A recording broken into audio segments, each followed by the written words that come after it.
Merit స్కాలర్షిప్లు, అత్యాధునిక వసతి సౌకర్యాలతో భోజనాలు, బంపర్ ఆఫర్లతో 50 కోర్సుల్లో సీట్లు గ్యారంటీ ప్రకటించింది మన కాంచీ యూనివర్సిటీ. ప్రముఖ కంపెనీల్లో ప్లేస్మెంట్ అవకాశాలు. ఇంకెందుకు ఆలస్యం? వెబ్సైట్ ని సందర్శించండి. వివరాల కోసం నంబర్లకు కాల్ చేయండి.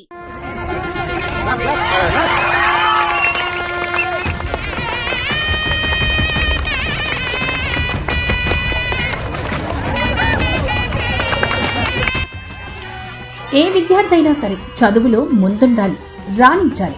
తద్వారా సముపార్జించిన జ్ఞానాన్ని ఈ దేశ భవిష్యత్తులో భాగస్వామ్యం కావాలి. రాబోయే తరాలకు విలువైన సంపదను అందించాలి. ఇవన్నీ కావాలంటే ఒక్కటే, చదువు. ప్రతి ఒక్కరూ ఆ చదువులో రాణించాలంటే మాత్రం పోటీని ఎదుర్కోవాలి. పోటీలో ఉండేవారికి ఆర్థిక పరమైన సమస్యలు ఎదుర్కోవద్దు. ఇదే ఆలోచనల నుంచి పుట్టికొచ్చిన సేవా సంస్థ కామరాజు అన్నపూర్ణమ్మ చారిటబుల్ ట్రస్ట్.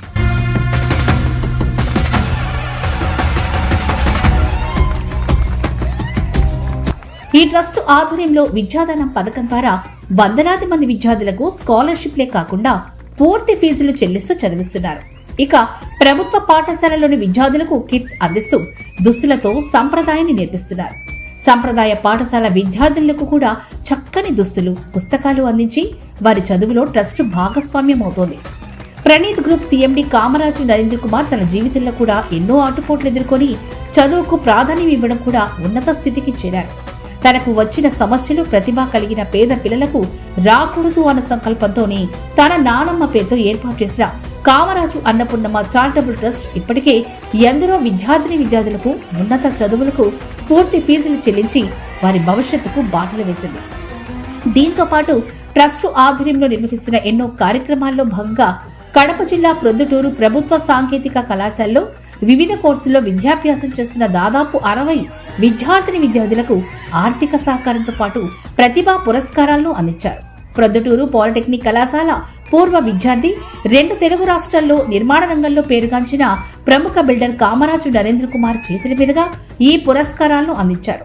ఇదే పాలిటెక్నిక్ కళాశాలలో తాను చదువుకున్నానని, పూర్వ విద్యార్థిగా ఉన్న తాను ఇదే కాలేజీ విద్యార్థులకు ఆర్థిక సహకారం అందించే స్థితికి చేరానంటే అందుకు కారణం తనకు పాఠాలు నేర్పిన గురువులతో పాటు సహకరించిన పెద్దలేనని ఆయన ఈ సందర్భంగా గుర్తు చేసుకుని వారికి మనఃపూర్వకంగా పాదాభివందనం చేసుకున్నారు.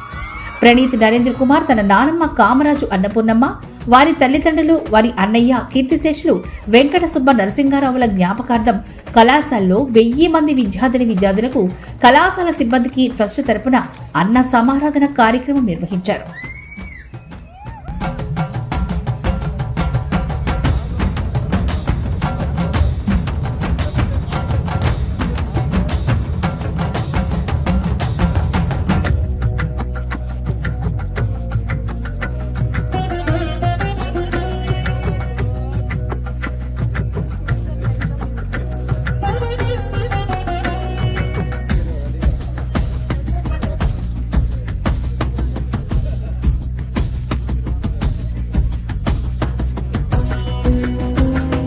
గారు కూడా తాను సంపాదించింది విద్యార్థులకు ఇవ్వడానికే ఇష్టపడతాడు. సింహం అడుగు పెడితే అడవికి గంభీరం, నరేంద్ర గారు అడుగు పెడితే ఈ వేడుకకే గంభీరం. నలుగురితో నడిచేవాడు మనిషి, నలుగురిని నడిపించేవాడు మహర్షి. When the leader speaks, we listen with our ears, but when the legend speaks, we listen with our hearts. Be ready to listen with your hearts. Sir, I request Narendra garu to speak a few words.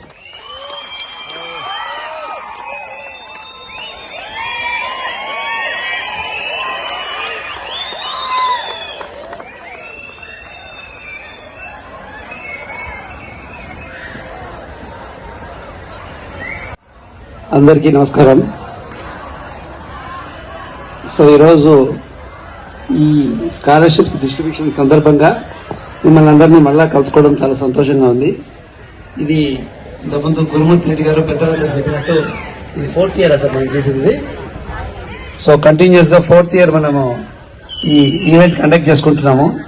I think నాకు ప్రతిసారి మాట్లాడాలి అన్నప్పుడు ఏమనిపిస్తుంది అంటే అంతకుముందు speech లో ఏం మాట్లాడినా మళ్ళీ రిపిటేషన్ ఉంటే మీకు బోర్ కొడుతుంది. సో రిపిటేషన్ లేకుండా మాట్లాడగలగడం అనేది కూడా ఒక పెద్ద ఛాలెంజింగ్ టాస్క్.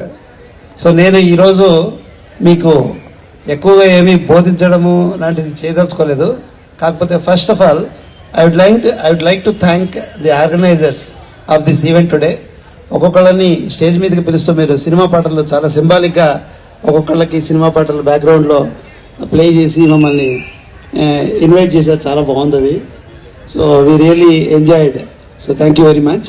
తర్వాత ఇక్కడ మీరు ఆలోచించాల్సింది ఏంటంటే ఈ స్టేజ్ మీద కూర్చున్న వాళ్ళల్లో 1986-90 మేము 4 సంవత్సరాలు చదివాము. రవి చెప్పినప్పుడు ఫస్ట్ ఇయర్లో ఒక సబ్జెక్టు, సెకండ్ ఇయర్లో ఒక సబ్జెక్టు పోయినందువల్ల 4 సంవత్సరాలు కాలేదు. అది కరికులమే మాకు అప్పుడు బాయ్కాట్ల వల్ల కోర్సు 3 ఇయర్స్ కోర్సు 4 ఇయర్స్ అయింది. సో ఫెయిల్ అవ్వడం వల్ల మేము 4 ఇయర్స్ చేయలేదు. ఫెయిల్ అవ్వడం మధ్యలో ఒక సబ్జెక్ట్ పోయినా సరే లాస్ట్ బాల్కి 6 కొట్టి రవిచంద్రారెడ్డి కూడా 3rd ఇయర్లోనే డిప్లొమా కంప్లీట్ చేశాడు.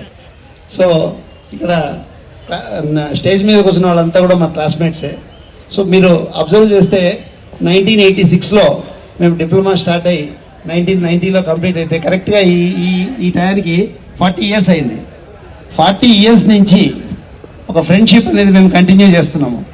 మీరు చదువుతో పాటు ఒకటి ఈరోజు నేర్చుకోవాల్సిన విషయము, గుర్తించాల్సిన విషయము ఏంటి అంటే, ఇంతకుముందు మన మిత్రులు కూడా చెప్పారు, మంచి ఫ్రెండ్స్ని ఏర్పరచుకోండి, మంచి ఫ్రెండ్ సర్కిల్లో ఉండండి అని చెప్పేసి అనేసి. అది చాలా ఇంపార్టెంట్ లైఫ్లో. చదువు అనేది జీవితంలో ఒక భాగమే, కానీ చదువు మాత్రమే జీవితం కాదు. ఇవాళ రేపు మీరు డిఫరెంట్ బ్రాంచెస్ ఉన్నాయి ఇక్కడ. Civil, electrical, electronics, computer science, mechanical అన్ని బ్రాంచెస్ ఉన్నాయి. మీరందరూ వింటున్నారు ఆర్టిఫిషియల్ ఇంటెలిజెన్స్, ఏఐ వచ్చేసింది, జాబ్స్ పోతాయి, జాబ్స్ రావు అని. సో మీరు చేయాల్సింది ఏంటి? What is AI? ఏఐ అంటే ఏంటి? ఏఐ ఏ రకంగా మీ నుంచి ఉద్యోగాల్ని దూరం చేస్తుంది, ఉద్యోగాలు దూరం చేస్తుంది అని తెలిసినప్పుడు మీరు తీసుకోవాల్సిన జాగ్రత్తలు ఏంటి? జీవితంలో 2 రకాల సమస్యలు ఉంటాయి. సమస్య ఒకటి అనుకోకుండా వచ్చి పడేది, రెండవది వస్తుంది అని తెలిసేది. అనుకోకుండా వచ్చి పడే సమస్యకు మనం ఏమి చేయలేము, దానికి స్పందించాలి, దాన్ని ఎదుర్కోవాలి, బయటికి రావాలి. కానీ ఒక సమస్య వస్తుంది అని తెలిసినప్పుడు ఆర్టిఫిషియల్ ఇంటెలిజెన్స్ అనేది ఉద్యోగాలని తగ్గిస్తుంది, మన ఉద్యోగాలు తీసుకుపోతుంది అని తెలిసినప్పుడు, ముందే తెలిసినప్పుడు మనం తీసుకోవాల్సిన జాగ్రత్తలు ఏంటి, మీరు చేయాల్సిన పని ఏంటి, మీ ముందున్న కర్తవ్యం ఏంటి అనేది మీరు చాలా చాలా చాలా అర్థం చేసుకోవాల్సిన విషయం ఉంటుంది. ఇప్పుడున్న సోషల్ మీడియా యుగంలో, ఇప్పుడున్న మీకు ఇన్ఫర్మేషన్ అవైలబిలిటీ, ఒక బటన్ క్లిక్, ఒక మొబైల్లో మీరు బటన్ క్లిక్ చేస్తే అపారమైన నాలెడ్జ్ మీకు అవైలబుల్ ఉంది. కానీ ఈ ఆర్టిఫిషియల్ ఇంటెలిజెన్స్ వల్ల ఎంత వర్క్ ఈజీ అయిపోతుంది అని అంటే, ఉద్యోగాల కొరత ఏర్పడబోయే ఈ తరుణంలో భవిష్యత్తులో మీరు ఏం చేయాలి అని అంటే, మీరు చదువుకునే చదువుతో పాటు అడిషనల్గా మీరు స్కిల్స్ డెవలప్ చేసుకోవాలి. Additionally soft skills, management skills, interpersonal skills అనేవి చాలా చాలా ఇంపార్టెంట్ ఒక మనిషి జీవితంలో ముందుకెళ్ళాలంటే. సో నేను ఏమంటానంటే, మీరు మీ రెస్పెక్టివ్ ఫీల్డ్స్లో చదువుతూ, respective department, civil, mechanical, electrical, electronics, computer science వాటిల్లో చదువుతూ కూడా అడిషనల్లీ మీరు ఇంకొక స్కిల్ని డెవలప్ చేసుకోవడం అనేది చాలా చాలా చాలా అవసరం. మీ ముందు 24 అవర్స్ ఉంది ఒక రోజులో 24 అవర్స్ టైంలో మీకు ఒక అడిషనల్ స్కిల్ని అక్వైర్ చేసుకునేదానికి, సంపాదించుకునేదానికి డైలీ మీకు అరగంట కానీ గంట కానీ మీరు కేటాయిస్తే, అదే కాకుండా ఈరోజు భారతదేశం అనేది 140 crores పాపులేషన్తో మనం ప్రపంచానికే ఒక శక్తి. భారతదేశం అనేది ప్రపంచానికి ఒక దిక్సూచి. మన దగ్గర ఉన్న హ్యూమన్ పవర్, హ్యూమన్ క్యాపిటల్ ప్రపంచంలో ఎక్కడ లేదు. యంగెస్ట్ జనరేషన్ ఇండియాలోనే ఉంది. సో ఈ ప్రపంచానికి అంతా కూడా మన అవసరం చాలా ఉంది. సో ప్రపంచానికి మన అవసరం ఉన్నప్పుడు మనం బావిలో కప్పల్లాగా బతకూడదు. ఒక ప్రొద్దుటూరులో, ఒక కడప జిల్లాలో, ఒక ఆంధ్ర రాష్ట్రంలో, ఒక ఇండియాలో, ఈ ప్రపంచంలో మనం బతుకుతూ ఉన్నందుకు అవకాశాలు ఏంటి, ఆ అవకాశాలను అందిపుచ్చుకోవాలంటే ఏం చేయాలి అని చెప్పి ఇక్కడ స్టేజ్ మీద కూర్చున్న మా మిత్రుడు ఇబ్రాహిం ఖాన్ సింగపూర్లో ఉంటాడు గత 30 సంవత్సరాల నుంచి ఆల్మోస్ట్. సో మీరు లాంగ్వేజెస్ డెవలప్ చేసుకోవాలి. ఇబ్రాహిం ఖాన్ అనే వ్యక్తి ఆల్మోస్ట్ 10-12 భాషలు మాట్లాడగలడు. నాకు తెలిసి పివి నరసింహారావు గారు, మన మాజీ ముఖ్యమంత్రి గారు 14 భాషలు వస్తాయని వినడమే కానీ నేను చూసింది లేదు. నా కళ్ళారా చూసిన వ్యక్తి Ibrahim Khan. So additional languages నేర్చుకోండి. యూరోప్లో మనం ఇంగ్లీష్ వస్తేనే గొప్పవాళ్ళం అవుతాము, ఇంగ్లీష్ వస్తేనే ఫ్యూచర్ అని అనుకుంటాము. జపనీస్కి ఇంగ్లీష్ వచ్చా, జర్మన్స్కి ఇంగ్లీష్ వచ్చా, ఇటాలియన్స్కి ఇంగ్లీష్ వచ్చా, స్పానిష్ పీపుల్కి ఇంగ్లీష్ వచ్చా? రాదు. But still they made greatest inventions in the world.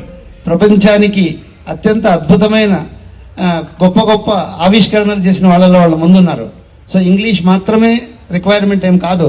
English కాకుండా వేరే లాంగ్వేజ్ కూడా, German, Spanish, French, Italian, Japanese, Chinese ఇటువంటి భాషలు మీరు హాబీ లాగా నేర్చుకున్నారనుకోండి, it will give an additional strength. ఒక ఉద్యోగానికి కానీ ఒక వ్యాపారం కానీ చేయాలి అని అనుకున్నప్పుడు మనము ఎప్పుడైనా సరే ఒక ఇద్దరు ముగ్గురు ఈక్వల్ స్టేజ్కి వస్తారు. ఒక ఎంట్రన్స్ రాస్తారు, ఎంట్రన్స్లో 10 మంది సెలెక్ట్ అవుతారు. ఇంటర్వ్యూకి వస్తారు, ముగ్గురు ఉంటారు, ముగ్గురులో ఒకళ్ళని సెలెక్ట్ చేసుకోవాలి. సో ఎప్పుడైతే సెలెక్షన్ నేరో అవుతుందో, నేరో అయినప్పుడు అడిషనల్ స్కిల్, అడిషనల్ క్వాలిఫికేషన్ అనేది ఇంపార్టెంట్ క్రైటీరియా అవుతుంది సెలెక్షన్లో, అది ఉద్యోగంలో కానీ వ్యాపారంలో కానీ. సో దానిలో మీరు ముందుకెళ్ళాలి అని అంటే కేవలము మీరు క్లాస్ రూమ్లోకి వచ్చి టీచర్లు, ప్రిన్సిపాల్, లెక్చరర్స్ చెప్పే చదువులు మాత్రమే విని క్లాస్లో మేము గొప్పవాళ్ళమని అనుకుంటే మీరు క్లాస్ రూమ్ దాటి చదువు అయిపోయిన తర్వాత, కాలేజీ నుంచి బయటపడ్డ తర్వాత మీకు చాలా అగమ్యగోచరంగా ఉంటుంది.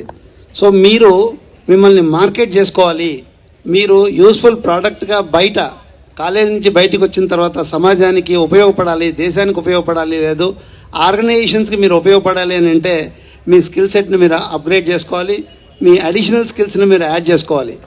వ్యాపారం కానీ చదువు బేసిస్ మీదనే చేయనవసరం లేదు. ఎంతమంది క్వాలిఫికేషన్ ఒకటి, వాళ్ళు చేసే ఉద్యోగాలు ఒకటి. ఉద్యోగాలు కూడా క్వాలిఫికేషన్కి సంబంధం లేని ఉద్యోగాలు ఉన్నాయి.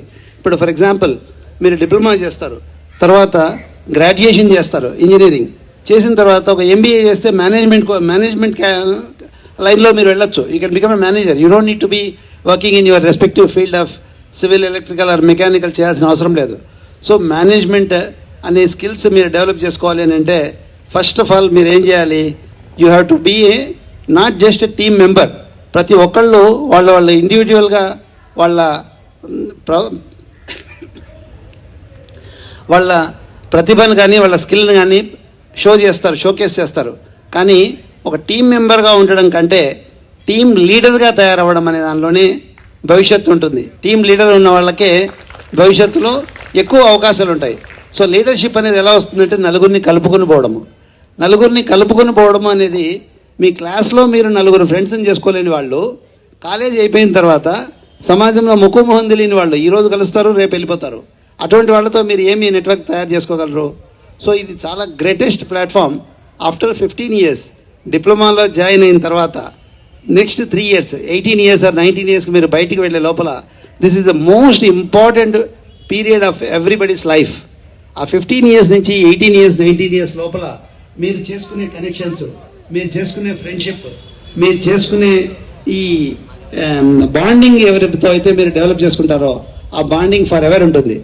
మీకు జస్ట్ అనే lighter side, other side of it, 86లో మేము డిప్లొమాలో జాయిన్ అయ్యి ఈరోజు 40 years అయిన తర్వాత ఐ థింక్ 12 సంవత్సరాల క్రితం మేము ఫస్ట్ గెట్ టుగెదర్ అని పెట్టుకున్నాం మా డిప్లొమా క్లాస్మేట్స్ అందరం. మీలాగా మాకు మొబైల్స్ లేవు, మీలాగా వాట్సాప్ గ్రూపులు లేవు. అప్పుడు 90లో మేము డిపార్ట్ అయ్యేటప్పుడు ఈ కాలేజీ నుంచి అందరం బయటికి వెళ్ళేటప్పుడు మమ్మల్ని కనెక్ట్ చేసే ఏకైక మెకానిజం ఏంటంటే ఒక ఆటోగ్రాఫ్ బుక్. ఆ రోజు మాకు ఫోన్లు లేవు, ఆ రోజు మాకు ఏమీ నెట్వర్క్ లేదు, ఈ కమ్యూనికేషన్ మెకానిజమే లేదు. సో ఆటోగ్రాఫ్ బుక్లో ఒక్కొక్కళ్ళు వచ్చి కొటేషన్స్ రాసి సంతకాలు పెట్టి తీసుకెళ్ళిపోయామంతే. అటువంటి టైంలో ఉన్న ఫ్రెండ్స్ కూడా ఈ రోజు కూడా మేము just 2 months back, 3 months back మేము అందరం కలిసి ఆల్మోస్ట్ 40 మంది గోవాకి వెళ్ళాం మేము క్లాస్మేట్స్ కలిసి. 40 సంవత్సరాల తర్వాత 40 మంది. Is it practically possible? It's possible. ఎట్లా పాసిబుల్ అవుతుంది అని అంటే మీరు మంచి ఇక్కడ ఈ చదువుల తల్లి ఈ ప్రొద్దుటూరు పాలిటెక్నిక్ అనేది చాలా గొప్ప ఇన్స్టిట్యూట్. ఇది ఈ చాలా గొప్ప ఇన్స్టిట్యూట్లో చదవడం మీ అందరిది, మనందరిది పూర్వజన్మ సుకృతము, మనందరి అదృష్టం కూడా. సో ఈ అదృష్టాన్ని మీరు వంట పట్టించుకొని ఈ అదృష్టాన్ని నుంచి ఎంతో కొంత నేర్చుకొని ఈ కాలేజీ గర్వపడేటట్లు, కాలేజీ గర్వపడాల్సిన పని లేదు, అట్లీస్ట్ మీరు, మీ ఫ్యామిలీ, మీ కుటుంబము అందరికీ మీరు ఒక మంచి సక్సెస్ఫుల్ పర్సన్గా ఎదిగి జీవితంలో ఉపయోగపడితే అంతకు మించి మనం ఇచ్చే giving back to the college అనేది ఏమీ ఉండదు. So once again I wish all the best to every person and every year ఇది కంటిన్యూ చేస్తాము. 4th year కాదు, for ever it will continue sir. So next time ఇప్పుడు గురుమూర్తి రెడ్డి గారు మాట్లాడుతున్నప్పుడు just క్యాజువల్గా మాట్లాడుతున్నాము. సార్ ఏమన్నారంటే ఇది నరేంద్ర గారు స్కాలర్షిప్స్ ఇవ్వడమే కాకుండా వాళ్ళ అబ్బాయిలు ప్రణీత్ ప్రణవ్ కూడా వచ్చిన తర్వాత కూడా స్కాలర్షిప్స్ కంటిన్యూ అవ్వాలి అని ఆయన విష్ అన్నారు. ఎనీ విష్, భగవంతుడు ఏదైనా మంచి సంకల్పంతో మనం కోరుకుంటే ఆయన కంపల్సరీ దాన్ని ఆశీర్వదిస్తాడు, దానికి ఆయన అప్రూవ్ చేస్తాడు. సో అప్పుడే మేము ఇమ్మీడియట్గా నేను మురళీ ప్రకాష్ అనుకున్నాము, next year compulsory scholarship functions arrange చేస్తాము. But next time on the dais మేముండమో మా పిల్లలు ఉంటారు. సో వాళ్ళకి ఎందుకు ఉంటారు అని అంటే వాళ్ళని తీసుకొచ్చి చూపిస్తాము ఏంటంటే అసలు కాలేజ్ అంటే ఏంటి, ఏ కాలేజీలో చదివాము, ఎటువంటి పరిస్థితుల్లో మేము చదివాము, సో ఇక్కడి నుంచి చదివి మేము ఎక్కడికి వచ్చాము. So they should know our roots, మా రూట్స్ ఏంటో వాళ్ళకి తెలియాలి. And this concept of serving the society, concept of helping people అనేది చిన్న వయసు నుంచి అలవాటు చేసుకుంటే వాళ్ళు పెద్ద అయిన తర్వాత మాకున్న శక్తిలో ఇంత చేసినప్పుడు ఎవ్రీ జనరేషన్, నా ఉద్దేశంలో 5 సంవత్సరాల తేడా ఉన్న ప్రతి జనరేషన్ ఈజ్ స్మార్టర్. అంటే 2020లో పుట్టిన పిల్లల కంటే 25, 26లో పుట్టిన పిల్లలు కొంచెం స్మార్ట్ ఉంటారు. అలానే రేపు 30లో పుట్టబోయే పిల్లలు ఇంకా స్మార్ట్ ఉంటారు. సో ఆబ్వియస్లీ డెఫినెట్లీ మా పిల్లలు కూడా అందరూ మాకంటే చాలా గొప్పవాళ్ళుగానే ఉండాలి అని ఆశిస్తూ వాళ్ళకు కూడా ఇదే లెగసీని, ఇటువంటి కల్చర్ని, ఇదే సంస్కృతిని కంటిన్యూ చేయాలనే ఉద్దేశంతో సో మిత్రులు కూడా దానికి ఓటేసినారు. So next year definitely you can see us. But మేము కూడా మీతో పాటు అక్కడ కూర్చుంటాము, మా పిల్లలు ఇక్కడ కూర్చుంటారు. అఫ్ కోర్స్ అది కూర్చోబెట్టడం కూడా తప్పు వాళ్ళని ఇప్పుడే పైకి, but it is required for them to learn, only for the learning case. అయిపోయిన తర్వాత మళ్ళీ they will come and sit there in the back. So thank you very much. Thanks for all the reception that you have given, love, affection and that you have shown. Thank you so much. I wish all the best to each and every person. Thank you very much.